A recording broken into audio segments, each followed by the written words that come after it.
Alright, Madden Bible Nation, Sgibs back here to show you the depth chart and some offensive passing formations out of the Baltimore playbook. Let's dive right into their depth chart. Unfortunately, the Baltimore Ravens lost a very valuable asset at the quarterback position, which is Troy Smith. We'll no longer have his 82 speed, 88 agility, and 86 acceleration to just kind of wrinkle in. He was a great red zone threat. He's also a great maybe 3rd and 2, 4th and 2 threat to have in the backfield. They did lose Troy Smith, but they did gain TJ Houshmandzadeh. You say Houshmandzadeh, I say Houshmandzadeh. So he is a big time target we were going to want to get the ball to. So our quarterback situation looks like Joe Flacco 1, Mark Bulger 2, Troy Smith, Cianara, former Heisman Trophy winner, out of the team. Gone. Peace. You lost your luggage, son. Our halfback, we're looking at Ray Rice, obviously number 1. Will McGahee will come in number 2. We're going to start Laron McClain at number 3, and Jalen Parmel will be our 4th spot. He probably will never even see the light of day on our team. Fullback, Laron McClain. Will McGahee will back him up. I might even consider putting Todd Heap there, just because he might be able to block a little bit better for me. But we'll keep Todd Heap there, and McGahee will be number 3. Wide receiver, we're going to put Bolden. Our 2 spot will go to Houshmandzadeh once he's on the team. Our 3 spot will be Stallworth. Our 4 spot will be Derek Mason. 5 would be Mark Clayton. And if you're looking to, late in the end of the game, have a guy that has a little more explosiveness, some height, look out for Demetrius Williams. He has all the talent in the world. He just kind of hasn't developed into the player that they thought he might turn into. Tight end, we have our boy Dennis Pita. Then we have Todd Heap at number 2. And then our 3 spot goes to Ed Dickinson. So let's jump into our plays here. What we're going to be looking at today is the shotgun split offset formation. And it's the split Raven. The play we want to first take a look at happens to be the Ravens dig. And what we're going to come out in is just, again, a basic cover 3. What we like about this play, it happens to be the halfback, the L1 receiver here, which is Ray Rice. What we like about this route is that Ray Rice is running a delayed hook.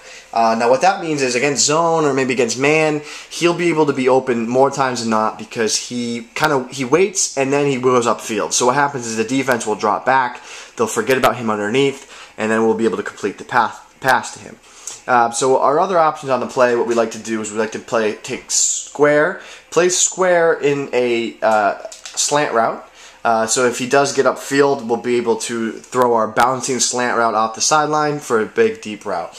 Our circle receiver on the far right is Dante Stallworth. We're going to look to put him on a drag over the middle, and then we have Derek Mason over the middle, running just a streak in the slot. Cover 2, maybe cover 3, we can look to hit that receiver there.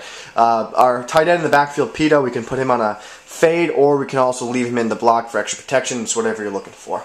But again, our main route on this is going to be Rice. That's the guy we want to look to go to. But if we do see our other routes develop, that's we'll make sure we hit those routes. So as I saw there, I saw Stallworth open up over the middle, get upfield for some yards.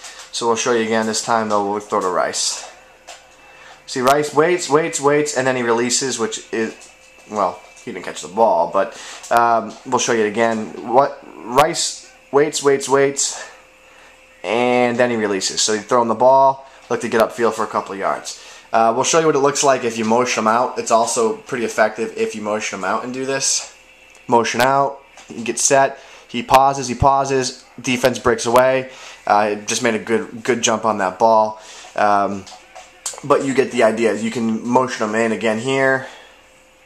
Motion, snap there, and then that wait, bad throw again. But that's what the point is. We'll try and get that at work one more time for you. So we motion him over, snap once he reaches the tackle. He waits, and then he goes upfield, and that's what we're looking for. If we get a better pass there, he leads him up into space rather than lead him to the defender. That's what we're looking for. So right here, if we motion him out too far, the zone will pick him up. But see how the zone drops back, he waits, then goes. If we throw the ball into where the space is to the right of Ray Rice, instead of going to the left, when we would have been able to pick up some more yards there. But that's what we like about that play. Another play we like out of this is the halfback slip screen. A couple different things we want to take a look here is we're going to take our Stallworth receiver on the far left, put him in a drag. We're We're going to take our tight end in a triangle, place him on a drag. We're actually going to block Ray Rice here. The play isn't going to be going to Ray Rice. It's actually going to be going to our tight end. The halfback slip screen doesn't develop quickly enough when you're in shotgun, so it doesn't really allow you to take advantage of it. So here what we do is we put the tight end on a drag, and the tight end will actually release into get upfield, and we can pick up some yards that way. So we just showed you the slip screen there, kind of our makeshift slip screen. So you can see that he gets in there and he has the blockers behind him and he can get upfield, get some extra yards. We'll show you that one more time. I'll also show you what it looks like if you just run it regularly with Ray Rice running that screen. And again, we want to look maybe over the middle here to Mason. If they are playing a cover 2 of some sort, we can try and hit him over the middle, but obviously we don't have a lot of time with our guards pulling. So that's what that looks like. It's a very, very effective play. Definitely highly recommend it. Here it is what it looks like if we just did it with Rice, a regular play. We're going to get absolutely bombarded. And then Rice doesn't release. It just, I mean, that actually worked. More times than not, though, when you're throwing off your back foot, you'll see here with the quarterback, more times than not, I mean, how many times are you going to make a good throw that way, like that? I just don't like doing that. I'd rather do it the other way. Next play we want to talk about is the Ravens slot out, which my favorite, my binky you might call this year, are 2 blue routes out of the backfield. So the adjustments we're going to make off the bat are place our circle receiver, place him on a drag route. Actually, we'll place him on a drag right, and we put our slot receiver, put him on a out route, slant route out, because we can rocket catch and user catch this receiver. So we have our releasing guys out of the backfield in case pressure doesn't come. We can hit them with ease, and then we can also hit Stallworth over the middle if we need. There's Stallworth, get upfield with his 94 speed, and then if we do have time, we can go for the user catch from the slant in the slot. We'll see if we can get it here. Mason isn't the best receiver at this. No big deal. Go up and get it. Johnny hit sticks. So that's that play. Another play we obviously like to run is the mesh. Unfortunately, it doesn't have too many good plays off of it, but it is still a very effective play. It's probably the play, if I were going to say to come out in a play in the Baltimore Ravens playbook, I would recommend coming out in this play probably every time. Guys, that's it for this show. I am Sgibs. This is not your den. It is not my den, but it is the Mad Den show number 20. We'll see you tomorrow for show number 21, and we're going to go over the Baltimore Ravens defense.